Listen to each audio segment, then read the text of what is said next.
பிள்ளைகள் 2025ஆம் ஆண்டு 16வது MCQ இது. இந்த வினாவை நீங்கள் பார்த்தீங்கன்னு சொன்னால் இதில் H2 + I2 2 HI கேஸ் முழுமையான தாக்கம் தரப்பட்டிருக்கு. இதில் இந்த முழுமையான தாக்கம் இங்கே மேலுக்கு தரப்பட்டிருக்கு. இந்த 2 HI இதான் எங்களுக்கு முழுமையான தாக்கம்.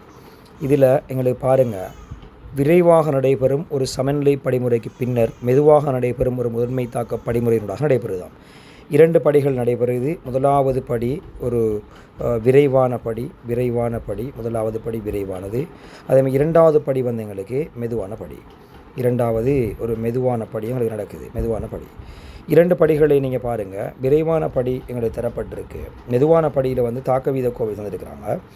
மெதுவான படிக்குரிய தாக்கவீத கோவை, தாக்கவீத மாறிலி, தாக்கவீத விதி தரப்பட்டிருக்கு.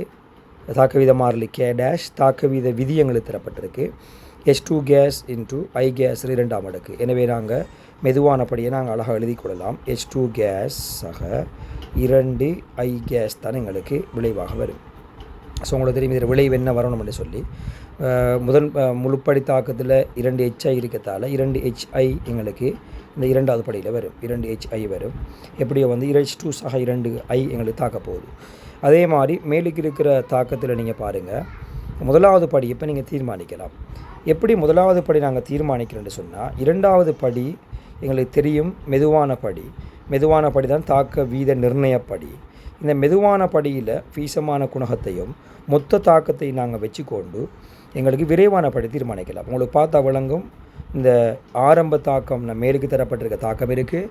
இதில் வந்து மெதுவான தாக்கம் கீழுக்கு தந்திருக்க தாக்கத்தில் இரண்டாவது படி தாக்கத்தில் I கேஸ் எங்களுக்கு முதலாவது ஆரம்ப தாக்கத்தில் இல்லாத ஒருத்தர் இங்கே வந்திருக்கார். அவாகவே அவருக்கு பேர் நாங்கள் இடைநிலை என்று சொல்லுவோம். எனவே இடைநிலை இந்த பொறிமுறையில் இல்லாமகணும்னு சொன்னால் முதலாவது தாக்கத்தில் விளைவிட பக்கமாக எங்களுக்கு அந்த இடைநிலை வர வேண்டி வரும்.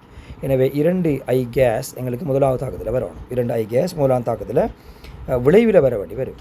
ஏனெண்டா வந்து எங்களுக்கு முதலாவது தாக்கத்தை பொறுத்த மட்டும் இல்லை, முதலாவது தாக்கத்தில் எங்களுக்கு பார்த்திங்கன்னு சொன்னால் 2 I கேஸ், அப்போ நாங்கள் எழுதுவோம் 2 I கேஸ் வந்து இடைநிலை எடுத்தால் விளைவில் வர வேண்டி வரும். அப்போ தான் நாங்கள் 2 தாக்கத்தையும் கூட்டக்குள்ளே இடைநிலை இல்லாமலுக்கு போகும். முதலாவது தாக்கம் விரைவான தாக்கத்தில் தாக்கியாக யார் வரணுமெண்டா 2 I கேஸ் வரணும்னு சொன்னால் எங்களுக்கு I2 கேஸ் எங்களுக்கு வர வேண்டி வரும். ஆனால் என்னென்னா இது ஒரு சமநிலை தாக்கம்னு சொல்லியிருக்கிறாங்க. எனவே நாங்கள் அதை சமநிலையாக எழுதிக்கொள்வோம். முதலாவது தாக்கம் ஒரு சமநிலை தாக்கம். இதை நீங்கள் இப்படி எழுதலாம். அதாவது முதலாவது தாக்கத்தை எப்படி தீர்மானிக்கிறோம்னா, இரண்டாவது தாக்கத்தில் வந்திருக்கிற I கேஸ் ஆரம்ப தாக்கத்தில் இந்த நான் மார்க் பண்ண குறித்து காட்டுற ஆரம்ப தாக்கத்தில் இல்லைன்றபடினால முதலாவது தாக்கத்தில் விளைவில் I கேஸ் வரும்னு நாங்கள் எடுக்கலாம். அல்லது நாங்கள் வந்து மெதுவான தாக்கத்தில் ஆரம்ப தாக்கில் இந்த தாக்கத்தில் இருக்கிற H2 மட்டும்தான் மெதுவான தாக்கத்தில் இருக்குது. அதே மாதிரி வந்து I2 ஆரம்ப தாக்க பொருள் I2 விரைவான தாக்கத்தில் வந்து எங்களுக்கு தாக்கிற பக்கம் வரணும். ஏனென்றால் 2 தாக்கத்தையும் கூட்டக்குள்ளே எங்களுக்கு ஆரம்ப தாக்கம் வரணும் தானே, 1ஐயும் 2ஐயும் கூட்டக்குள்ளால். ஆகவே வந்து இப்போ பாருங்கள், அப்படி நீங்கள் தீர்மானித்து I2 தாக்கிற பக்கம் போடலாம். இப்போ 2 தாக்கத்தையும் கூட்டினீங்கன்னா 2 I இல்லாமலுக்கு போய் எங்களுக்கு ஆரம்ப தாக்கம் வரும். இப்போ முழு தாக்கத்தில் தாக்க வீதக்கோ எப்படி தீர்மானிக்கண்டா 2 விதமாக நாங்கள் கதைக்கலாம். ஒன்று அதில் தியரி என்னென்னு சொன்னால், மெதுவான படியில் வரையில் உள்ள ஆரம்ப தாக்குகள் யார் இருக்கோ அது மெதுவான படி வரையில், இரண்டாவது படி மெதுவான படியாக வாரத்தால் மெதுவான படி வரையில் வார, அப்போ முதலாவது படியையும் ரெண்டாவது படியையும் உள்ளடக்கி மெதுவான படி வரையில் வருகின்ற படிமுறைகளில் ஆரம்ப தாக்கிகள் யார் இருக்கோ அதெல்லாம் தாக்க வீத கோவையில் வரும். அதுவும் அதே ஃபீசமான குணகத்தோடு வரும்.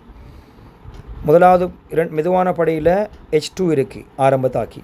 அதே மாதிரி வந்து எங்களுக்கு I2 இருக்குது ஆரம்ப தாக்கி விரைவான படியில். ஸோ 2ஆம் படி மெதுவான படின்றதால் மெதுவான படியில் வர H2 ஃபீசமான குணம் ஒன்றோடையும், அதே மாதிரி வந்து விரைவான படியில் வர I2 ஃபீசமான குணம் ஒன்றோடையும் எங்களுக்கு வந்து மொத்த தாக்கத்தில் தாக்க வீத கோவையில் வர வேண்டி வரும்.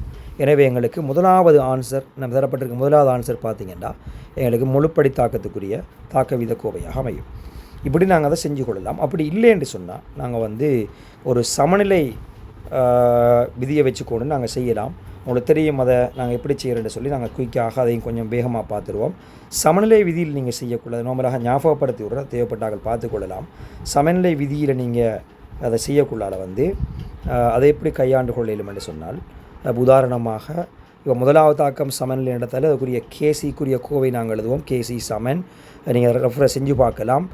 I இரண்டாம் அடுக்கின் கீழ் HI கேஸ் I2 கேஸ்ன்னு வரப்போகுது. I2 கேஸ்ன்னு வரப்போகுது. ஸோ வந்து கீழுக்கு எங்களுக்கு I2 கேஸ் வரும். அதில் முதலாம் அடுக்கண்டு வரப்போகுது. அதே மாதிரி ரெண்டாம் தாக்கம் மெதுவான படியினுடைய தாக்க வீத கோவை நம்ம 6 எடுப்போம். 6 எடுத்து மட்டும் சொன்னால் வந்து K' இன்ட்டு அதில் வந்து H2 தர I2 சரிவு எங்களுக்கு தந்திருக்காரு. H2 தர I கேஸில் வர்க்கம் என்று சொல்லி எங்களுக்கு கேள்வியில் தந்திருக்கு. அப்படியாக இருந்தால் இங்கே R சமன் K' இன்ட்டு H2 தர நீங்கள் அந்த மேலுக்கு இருக்க தாக்கம் இருக்கே, இந்த இருக்க தாக்கம், அதாவது மேலுக்கு இந்த குறிச்சிருக்க தாக்கம், இந்த தரப்பட்டிருக்க தாக்கம், எடுத்திருக்க தாக்கம் கேசிக்குரிய கோவை முதலாவது படியில் அந்த முதலாவது முன் சமநிலையை கொண்ட படிமுறையில் அதுக்கு ஒரு கேசிக்குரிய கோவை எடுத்தீங்கன்னா எங்களுக்கு அதில் I வர்க்கம் எழுவாய் மாற்றம் செஞ்சால் KC இன்ட்டு I2 ஆக வரும். ஆகவே KC இன்ட்டு I2 ஒன்று எங்களுக்கு வரப்போகுது. KC into I2. ஆனால் வந்து உங்களுக்கு எல்லாருக்கும் தெரியும் K' தர KC என்பது ஒரு மாறா வெப்பநிலையில் இணை வந்து R சமன் அல்லது R நேர்வீத சமன் தாக்க வீத கோவையில் H2 தர I2 என்று சொல்லி எங்களுக்கு வரலாம். எனவே அதை விட தானே எங்களுக்கு வரப்போகுது. அப்படி நாங்கள் தீர்மானித்து கொள்ளலாம். ஸோ 2025 16ஆவதுக்கு எங்களுக்கு முதலாவது விட வரும்.